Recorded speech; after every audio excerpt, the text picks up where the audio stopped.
Raw took place tonight in Raleigh, North Carolina.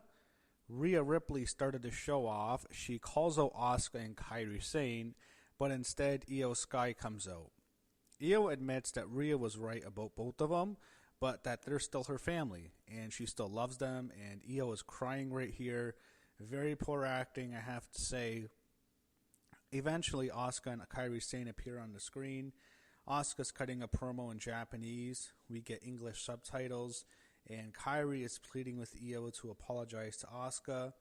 Rhea, back in the ring, tells Io not to go back to them. Io is just doing the worst job of acting. I mean, it's a great thing. She's like probably the best female wrestler I've ever seen in WWE, to be honest. But yeah, it's a good thing she's good at that, because if she ever wanted to go into acting, I don't think it would work out very well for Io Sky. So Io then leaves the ring. She's crying, and then Asuka and Kairi Sane jump Rhea from behind, and Io is conflicted about whether to help Rhea or let her get beat up. She storms the ring and pulls Asuka off of Rhea. Then Kairi gets in between Io and Asuka, and she's trying to plead with Io, but then Asuka splits the blue mist into Io, right into her face, similar to what she did to Rhea. Last week, she turned Rhea Ripley into a Smurf. Here, she didn't do the exact same to Io Sky, but she got her pretty good in the face. And Io's blinded, and then they beat down Rhea Ripley, Asuka and Kairi do, until security stops it. I thought it was a good heavy heat angle, just the acting from Io, it didn't work. And I really love Io, but man, that was rough watching that. After that, we get Dominic, Mysterio, and Rusev for the Intercontinental Championship. The fans are really behind Dirty Dom. If anything, it kind of reminded me of the WrestleMania crowd from this year, which loved Dom. They were really into Dom here, and Dom was about to leave with both belts, but then the referee had to take one of the belts out. He gets behind the referee, and Rusev goes after Dom, and we've seen this spot a million times. Dom hits a low blow onto Rusev in tribute to Ric Flair. They're in North Carolina. It's a Ric Flair spot. Dom then pins Rusev, gets the tights, and wins 1-2-3. So Dirty Dom, using tactics of the dirtiest player in the game, the Nature Boy Ric Flair in North Carolina, and Dirty Dom retains the title. I have to say his title reign sucks. I wish it'll end.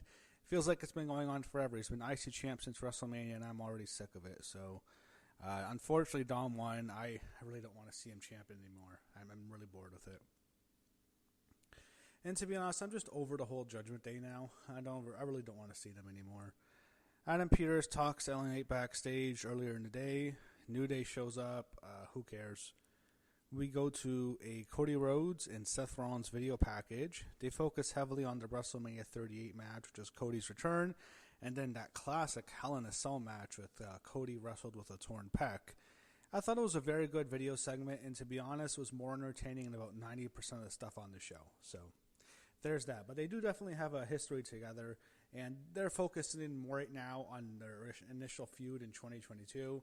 I'm sure the next one will talk about what happened at WrestleMania last year, and then we'll go to today.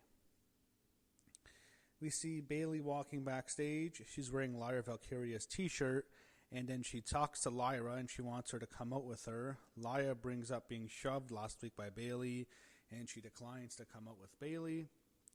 Bayley was out next, and then Raquel Rodriguez comes out with Roxanne Perez in her corner, and we get Bayley and Raquel Rodriguez. Raquel gets the heat for a while. Bayley locked into figure four in North Carolina, which got a big pop. We heard a lot of woos from the crowd. Woo! But Roxanne broke it up, and this is how it played into the finish. Raquel hit a boot, and then a Tejana bomb on Bayley for the win. They attack Bayley after the match, Roxanne and Raquel do, but then Lyra Valkyria makes the save. They then beat down Lyra too, but Bayley gets pissed off. She rises up and fights off both Raquel and Roxanne. Bayley then embraces Lyra after the match, and she's almost reverting to damage control Bayley. There's different Baileys. There's the hugger, there's the role model, there's the damage control, then there's the post-damage control, lost in the shuffle.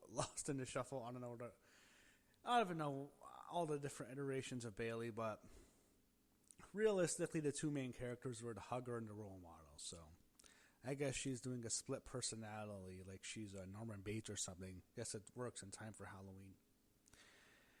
But they're going to do something there. I don't know if we're getting a tag match. We're not getting 2 women's tag matches on Crown Jewel, but I guess we're going to build up to a tag match eventually on the show.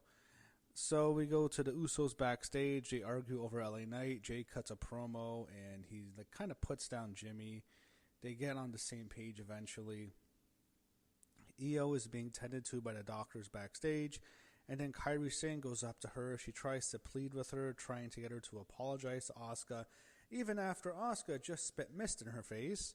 Io tells Kairi to leave, and then Kairi leaves, but not before she leaves Io Sky a photo of the 3 of them. That's Asuka, Kairi, and Io.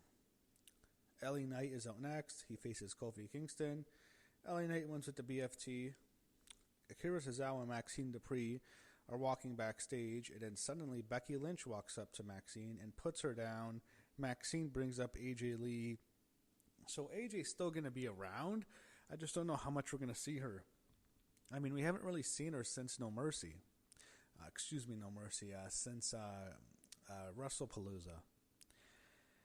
So Becky punches out Akira Tozawa, then she beats up Maxine Dupree, and I'm thinking nobody in the fucking world wants to watch Becky Lynch and Maxine Dupree. Who cares? Maxine Dupree is fucking horrible. Why does she still have a job? Why do they still keep her around? Why? She is awful. I don't want to watch Becky Lynch and Maxine Dupree. I don't give a fuck about that match. But Becky beats her up, and then she walks up to Seth backstage. She says he doesn't need her to be out there when he cuts his promo. Seth Rollins is out next. The fans sing to him, and then they start booing him. They chant for CM Punk. Then they chant for the OTC, Roman Reigns. And then he cuts a promo on Cody Rhodes. He comes out and mentions their history. Cody does. Cody puts over Seth for WrestleMania 40. And then Seth says it was a means to an end. He saw Cody as the lesser of 2 evils. I thought this was a good promo. It's just, it's Crown Jewel. It really doesn't mean anything. Io Sky is still distraught backstage. Rhea Ripley goes to check on her.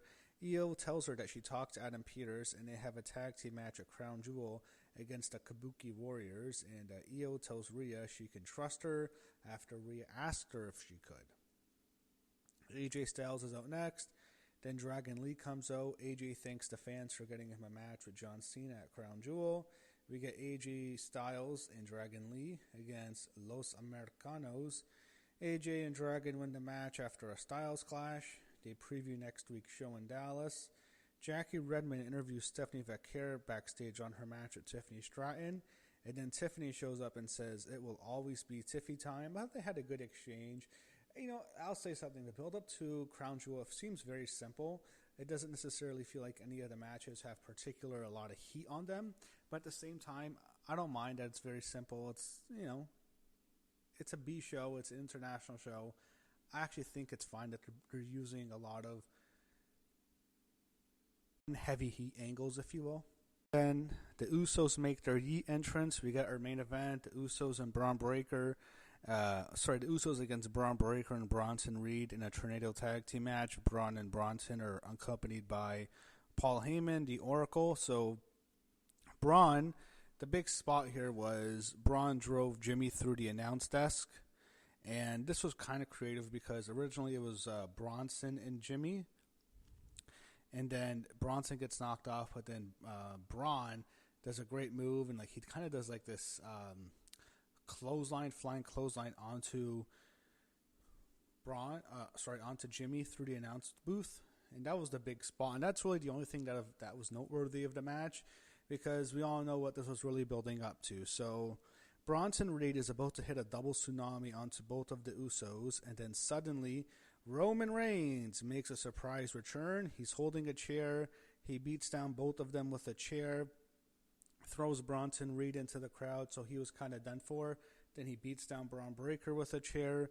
The Usos then hit the double Uso splash on Braun Breaker and get the pin, so Braun Breaker takes the pin after Jey Uso pins him, and the Usos are victorious here.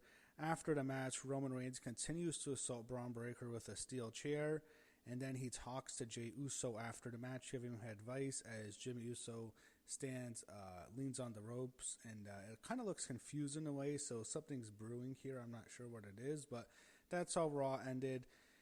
So clearly, I think the direction for Crown Jewel has to be Roman Reigns and Braun Breaker, which I think is a good match. I'm surprised we didn't get that match at SummerSlam, but Roman Reigns and Braun Breaker to me is definitely an appealing match, and I'm looking forward to that. So I think we're getting that at Crown Jewel, and that's how the show ended. And we'll see what happens as we continue to build up to this Crown Jewel show in Australia. I will say it is kind of weird that it's not in Saudi Arabia. It's the first Crown Jewel they've ever done outside of Saudi Arabia. It's in Australia this year, but I think the fans will definitely be hyped for it because Australia is a good crowd. And that was Raw, and that's how it ended tonight. I thought it was an okay show. Nothing special, very forgettable. I mean, if you didn't watch this show, you really didn't miss much. You can just watch Roman Reigns' return on YouTube or something, but if you watch, I don't think it was too bad of a show tonight. I thought it was all right.